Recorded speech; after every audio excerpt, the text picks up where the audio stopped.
Welcome to the Monopoly Mindset, the podcast where we uncover the strategies to build your real estate portfolio one property at a time. We're your hosts, Tyler and Tommy, here to share our story of playing real-life Monopoly. Whether you're just starting out or a seasoned investor, this is your go-to resource for mastering the real estate game. So grab your board, roll the dice, and let's buy Boardwalk together.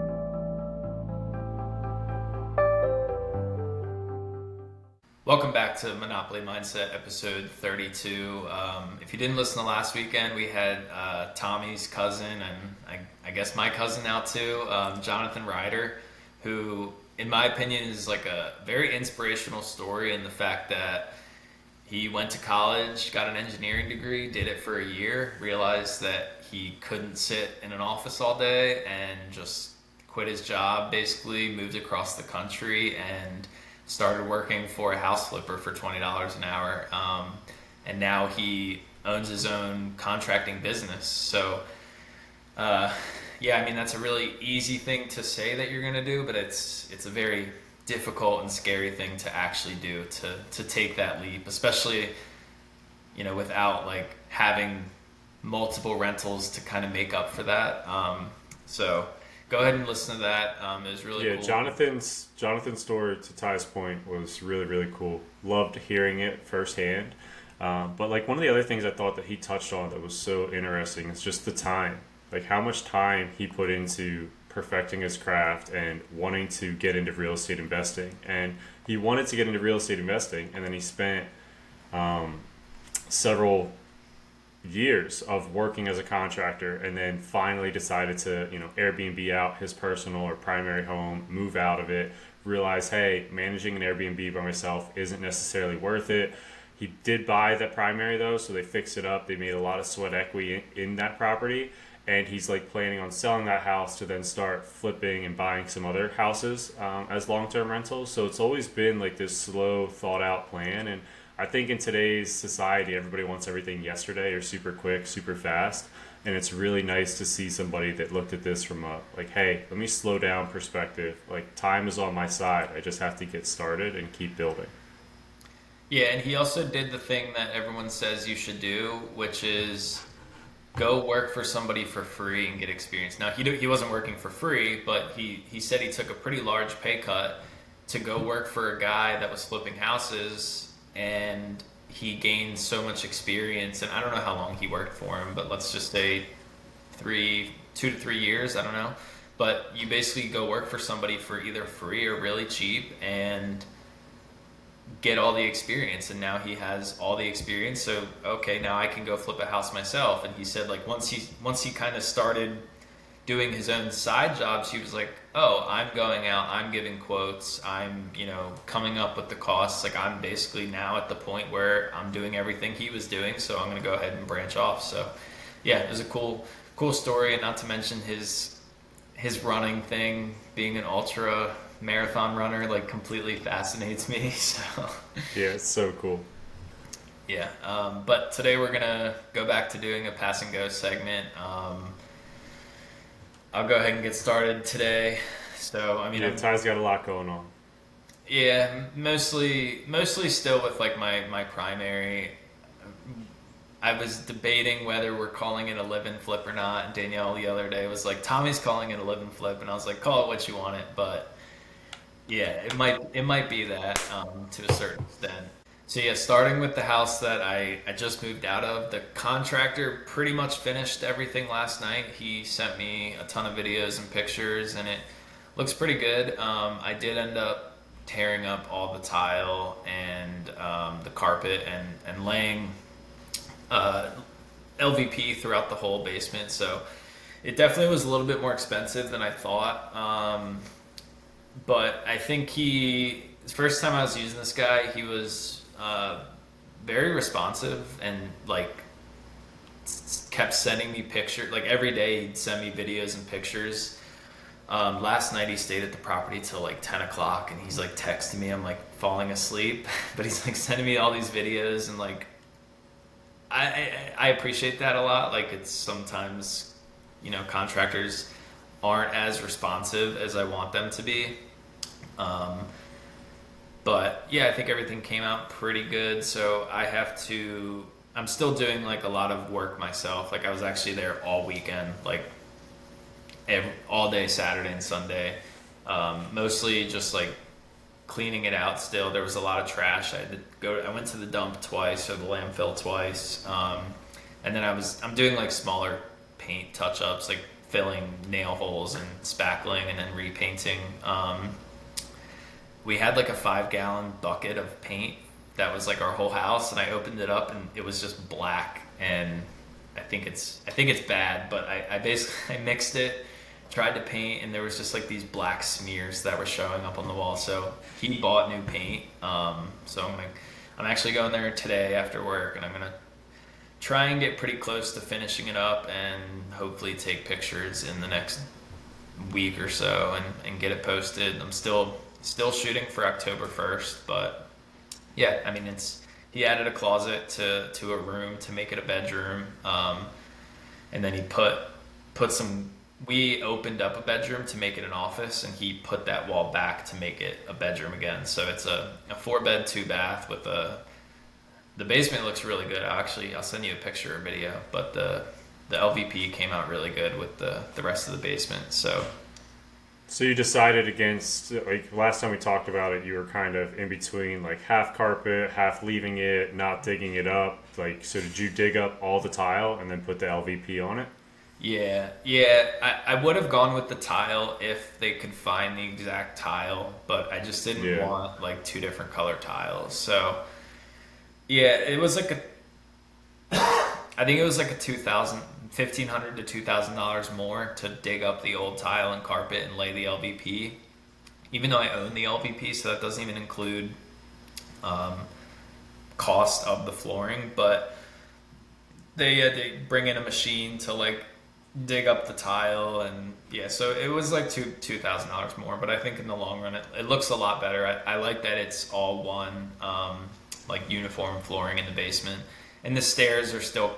We kept the stairs carpet, and then there's just a transition piece to the LVP. Cool. Yeah, I think that was the right decision. I think it'll look really nice, and plus easier to keep clean as a tenant, versus having the carpet. I think that LVP will look good for a long time. Yeah, and then I also like him because he's like walking around. He's been in my house for like a week, and he'll like send me a picture of something that like I'm planning on fixing, but it's like small, so like we never talked about it. But like, for example, there's an outlet where the box, every outlet is screwed into a stud, like the box, and one of them is not screwed, so it's just like wiggling. It's kind of just hanging there.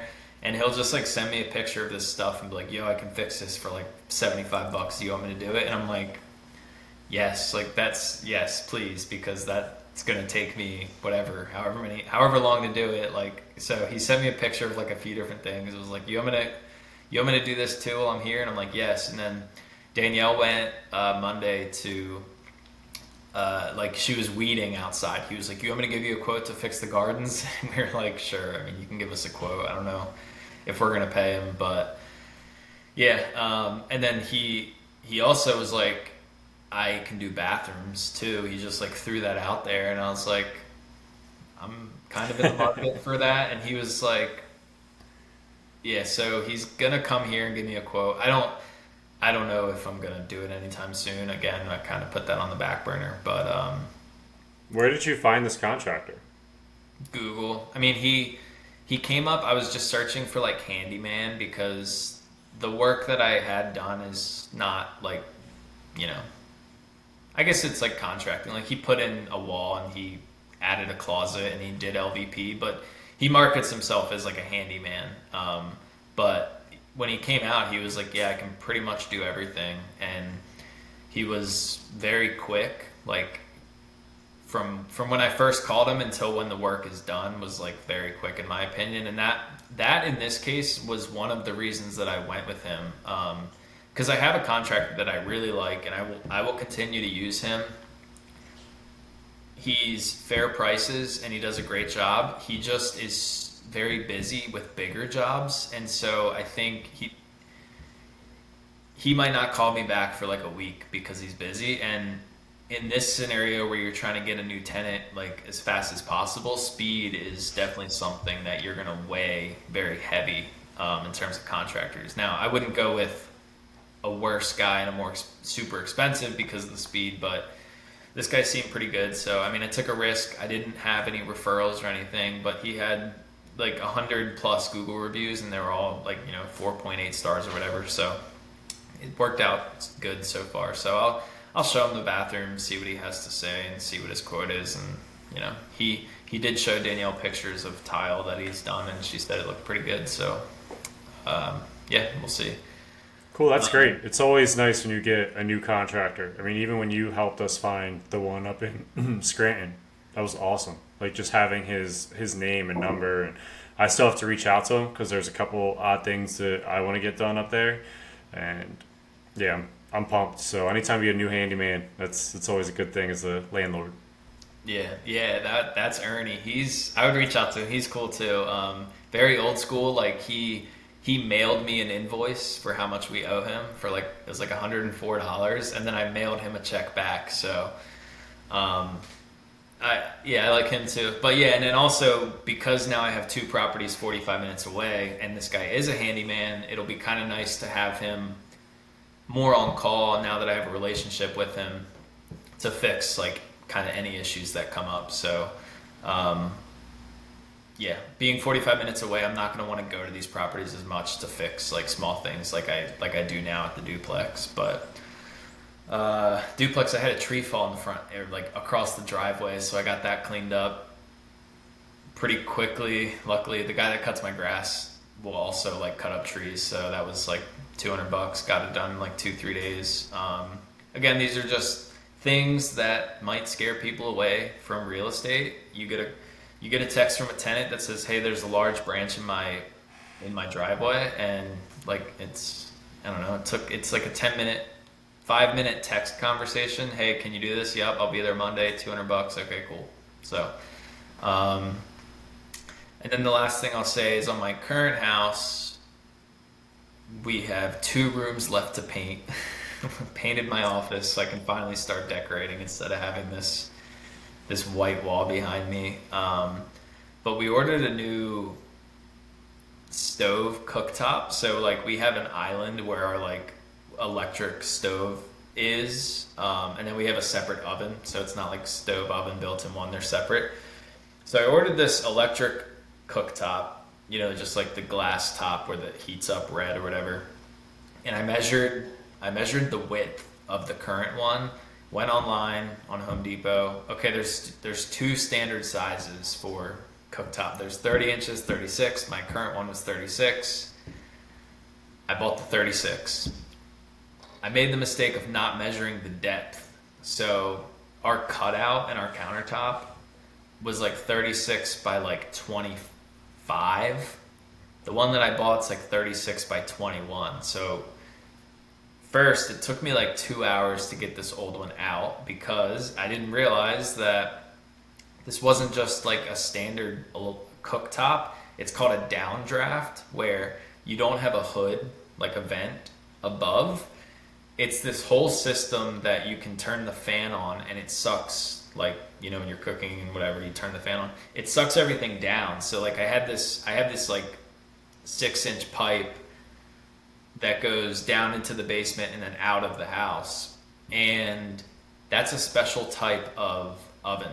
So not only did I buy the wrong one because it didn't fit, I bought the wrong one because I don't have any sort of like ventilation system. So you can either buy a downdraft cooktop, which they're like $2,000. I spent like $600 on mine because it's not a downdraft. Or you can keep the one that I have, and you just buy this like universal ventilation vent thing that goes in your countertop, and it pops up when you want to cook.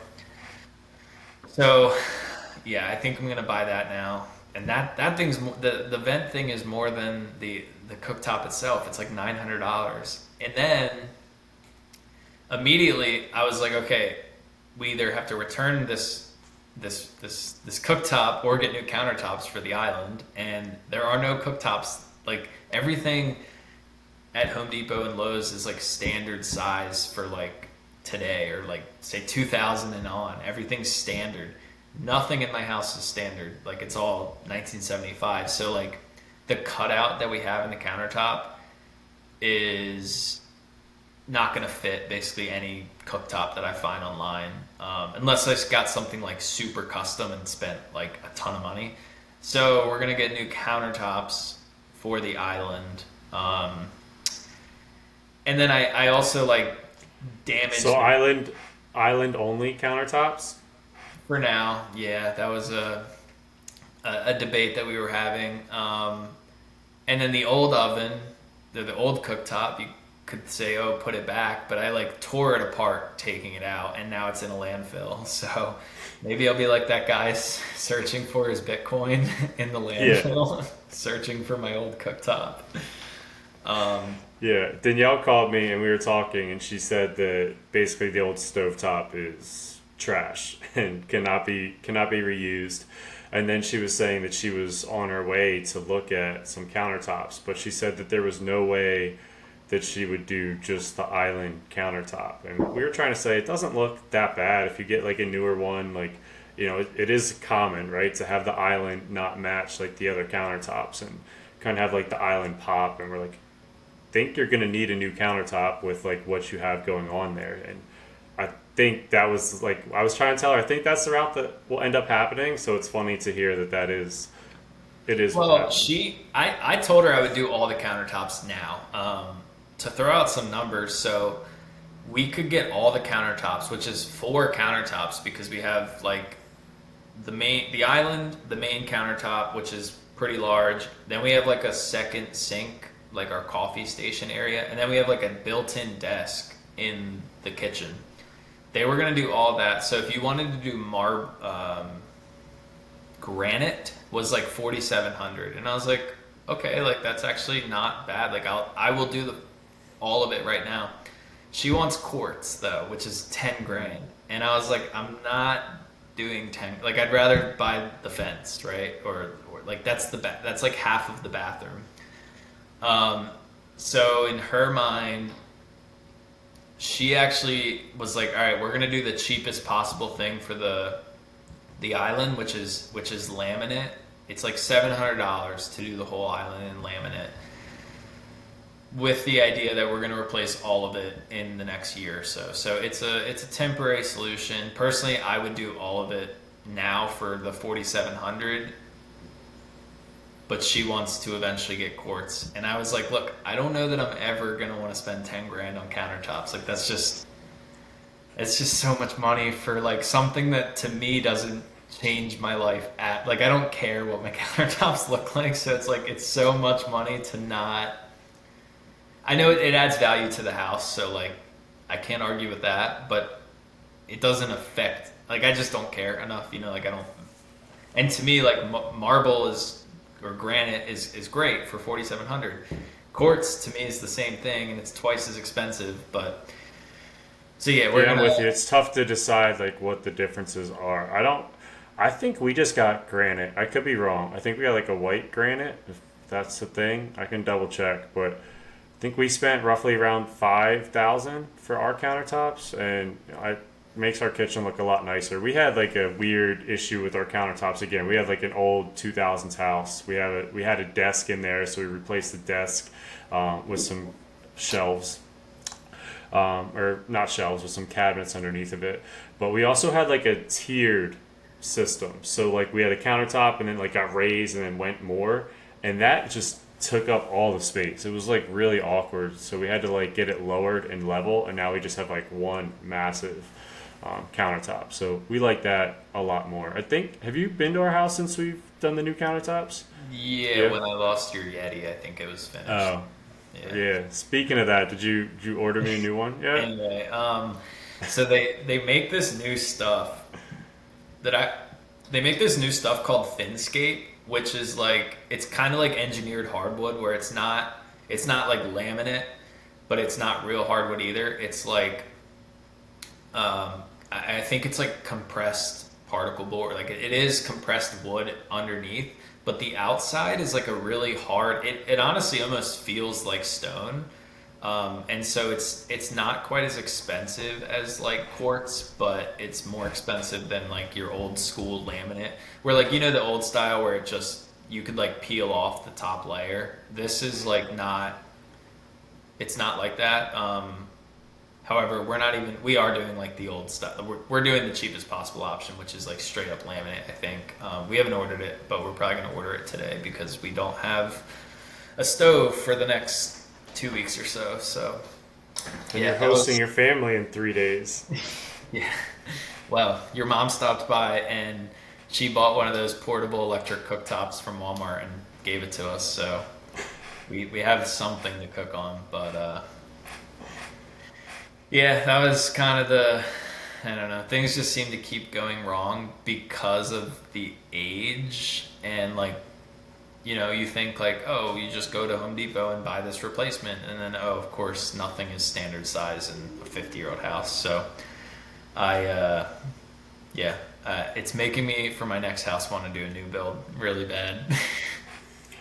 Which I'm with you, but then like you see these new builds, and sometimes like, and again, everything you see online is just clickbait. But you'll see like, oh, new build 2025. Look at this, and it'll show like, I don't know, the roof is sloped completely wrong, and it's just like gonna cause a ton of issues, or like this wasn't completed properly, and they're kind of saying like the contractors today like aren't the same contractors of 10, 15 years ago, and they're just not doing as good of a job. Again, take it with a grain of salt because it's all clickbait stuff. Like I'm sure a lot of new builds are fine. Yeah, I mean, Danielle's friend bought a new build townhome, and like they have like a second floor sliding glass door from their kitchen out to their deck, and like the first heavy rain, all this water came in underneath the sliding glass door, but it was like under warranty, so like anything that were to happen in the first year, like I'm pretty sure they got it covered for free. So I get what you're saying. I mean, nothing.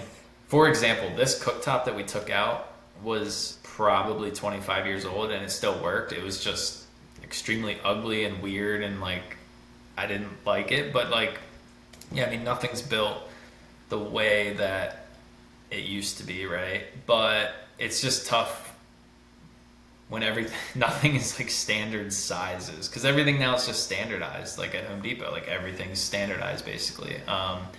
Not just like other weird things that our fridge like cabinet cutout was like, we had one fridge option at Home Depot. Like something that you don't think about. You go to Home Depot, you see like we looked at all these fridges. You're like, oh, we really like this one. We measure the cutout. We literally had one option because it's so like small and weird dimensions that like now when they build a fridge cutout and cabinets, it's just a size that like 90% of fridges are. So I'm with you. I think one cool thing about designing or building a new house too, like I don't know if I would do like a cookie cutter new build. I think I would want some impact in the design, because I think that there's a lot of, again, just generic houses that are being built, and like just not a lot of flow, or like I don't know. I like to think about things like literally like how can I practically use this room and like design it based off of that. And sometimes I think they just like put a room here or make extra space there, and it's like, what are we doing? Like I think I would want to be involved a little bit with the design of a new build, so I could kind of make it the best way possible. yeah, we have a dining room now, which is like definitely going out of style, and that's like an example of a space that like, I guess it's nice like when we have people over. Like you saw our old kitchen table, it was like this piece of crap, tiny. We had the smallest like kitchen table area in our old house. Now we have like a dining room with a table. But yeah, I mean, you're probably going to use it like once a month, and theoretically it's just like 300 square feet that you could either not have or use it for something better. But yeah, it is what it is. Dining rooms might be my least favorite room in an entire house. I can't stand it. You spend so much money on a nice table. It's this room that's We got one virtually for free. never. But still, the room is virtually never used. Like sometimes I'll be like, Sarah, we're just doing dinner in the living room or in the dining room because like I want to use this freaking room. Like I walk by it because in Florida, we have like a one-story house. We don't have an upstairs, downstairs. So I walk through the dining room constantly. I'm like, I never use this darn room. Like, I wish that there was a more practical use to it. So sometimes I'll say we're just doing dinner there every so often, and even when we host, I guess that's when we use it. So it does work, but yeah, still my least favorite room. Yeah. But yeah, that's all I got for this week. Next week, I'm sure I'll have more horror stories, but Pretty eventful. Lot going on, but the positives are your old house is pretty much ready to get listed. You said within a week or so you plan on taking photos, getting the photos posted, and then we'll look forward to hearing those success stories of like, hey, I got like 15 applicants and trying to decide on who to pick. And I don't know the legalities of what you can share on who you picked versus who you didn't pick, because I think you have to give everybody a fair chance. And that's one thing that I thought was weird, is finding people on my own, at least for like long-term rentals. I didn't want to like mess that up, or like also you don't know what people are out there to try and scam you, in a sense. Like, they might have something like, you have to take me seriously, like you can't just say no to me. I I don't mean, know. I think it's pretty simple. Like it's the same as like hiring somebody for a job. You can pick based on credit score and income and criminal history. You can't pick based on the obvious things like race, gender, etc. But yeah, obviously, if somebody makes 3 times as much, you can pick them over somebody that doesn't. Like, or somebody has 3 felonies, you don't have to pick them for that reason. I think it's pretty Yeah, self-explanatory. I don't know. I just meant like on the podcast, you have to be careful at what you say as to why you pick somebody, because there are a lot of like legalities between like making sure that everybody has a fair chance. Yeah, I mean, I, I think it's pretty simple. all right, that's fair. I thought I was more stressed about it when I had to do it. I don't mind it for the college students. It seems a little bit easier, but yeah, I didn't love finding my own tenants when I was doing it. Yeah. But for me this week, pass and go, pretty solid week. We got a lot of the repairs done for Overbrook, so we're getting closer to listing it. The realtor said we can list it for roughly 259, I think is what he wants to list it at. He says he thinks it'll sell for like 250 to 245, so not terrible. Obviously, wish we had an appraisal like a year and a half ago for 275, so that would be like an ideal situation.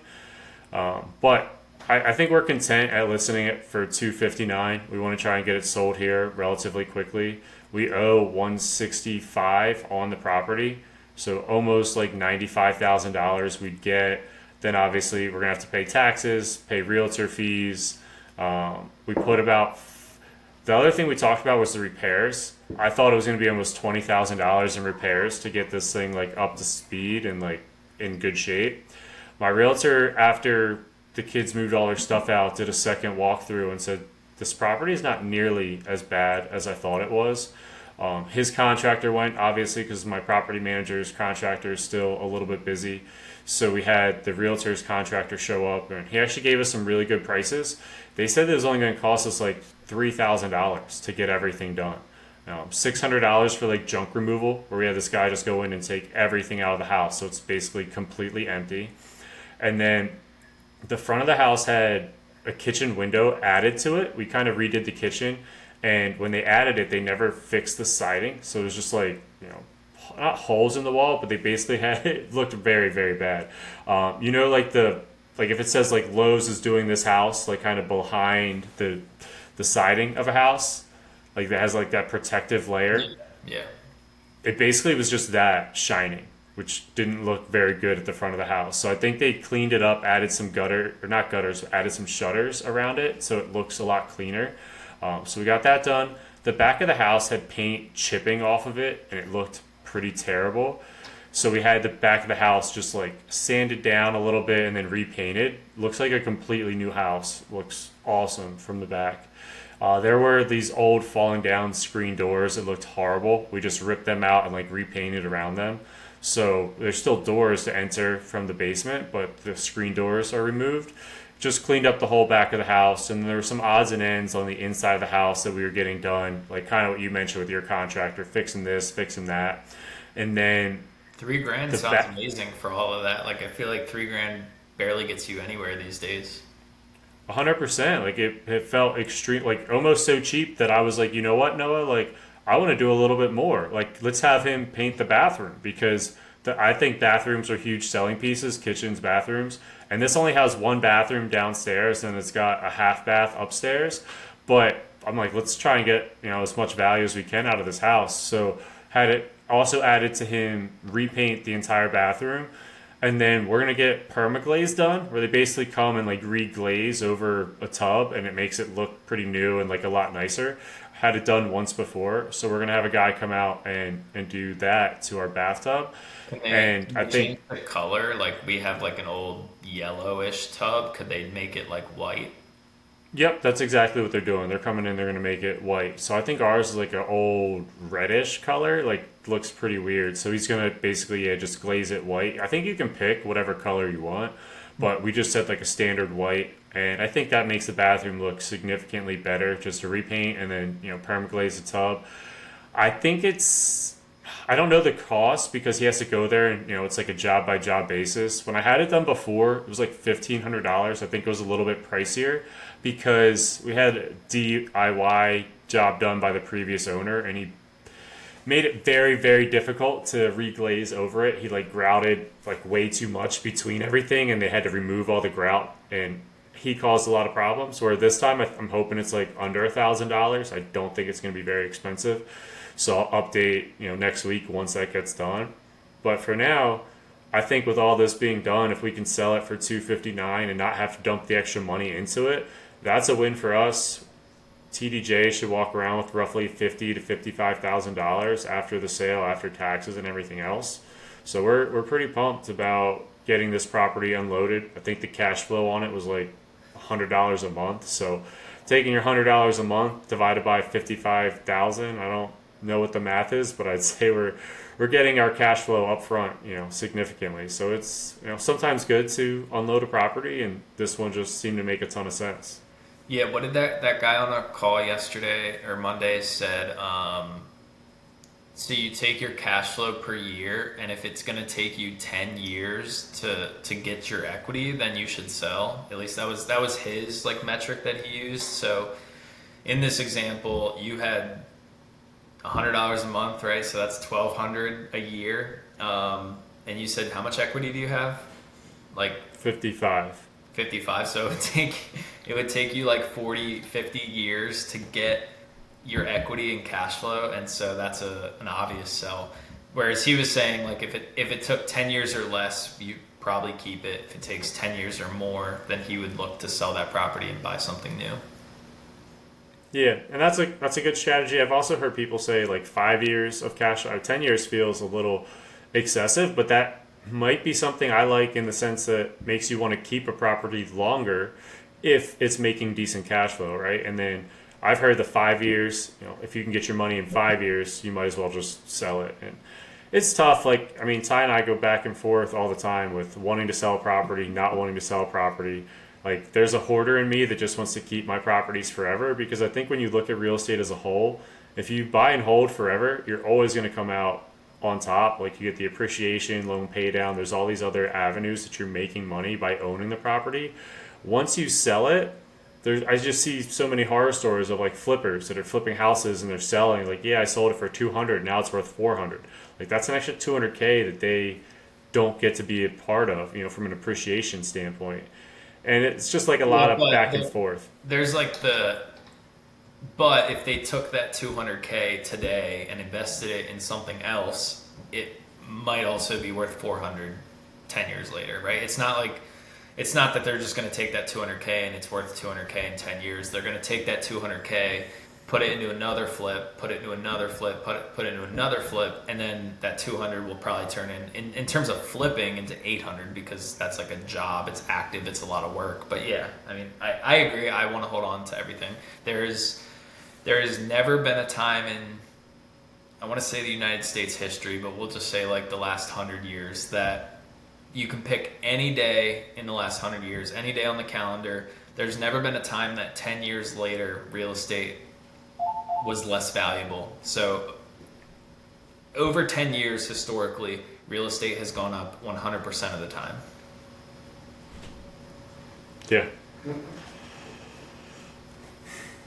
I'm with you. I think that's a great call out, and it just shows the value in real estate and why it's tough to sell in a lot of avenues, because you want to just take advantage of the appreciation and owning the property, managing it.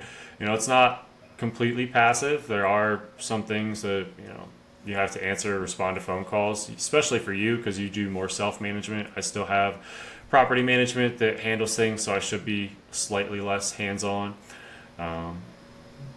But it definitely makes it a tough decision then to sell, and you're right, you have to take that money when you sell and buy something else or trade up in value.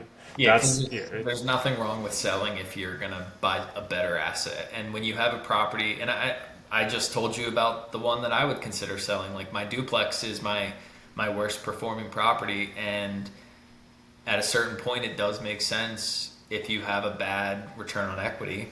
If you have $50,000 in equity and you're making $100 a month, it does make sense to sell and upgrade. So maybe that's something I'll look into in the future. But yeah, it's definitely a conversation for another day. I think we could really do a topic episode where we talk about return on equity and selling a property, and maybe come up with 2 to 3 strategies of when you should potentially sell or maybe even refinance. I think that'd be a cool topic to dive into. Yeah, speaking of refinance, so the federal rate meeting is today when we're recording this on Thursday. So I think there's 80 to 90% expectation that they're gonna drop the federal rate at least a quarter. So we'll see how that affects the market. But I know that the housing interest rates for housing have already come down just on the idea that they're going to drop. So I don't know that we're going to see another 0.25% or another quarter percent drop if the Fed drops a quarter, because the market has kind of already reflected that drop.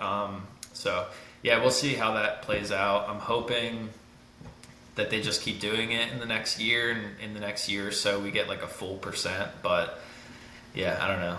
I'm excited because I plugged in all my properties into a calculator and the current interest rates and the current principal and interest payment. And then I went in and said okay, if I refinance to 5%, this is how much I'll save per month. If I refinance at 6%, this is how much I'll save per month. And if I can get 5.5%, 6%, I'll be saving close to $1,000 on 3 properties.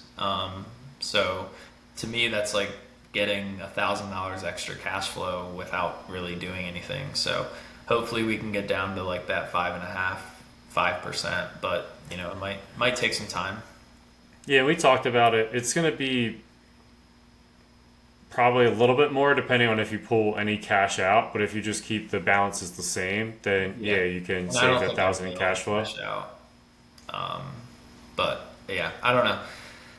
I don't know how I'm going to do it, but I'm thinking the positive is if a day where I can refi everything at once, and it'll be $1,000 a month saving, which would be amazing.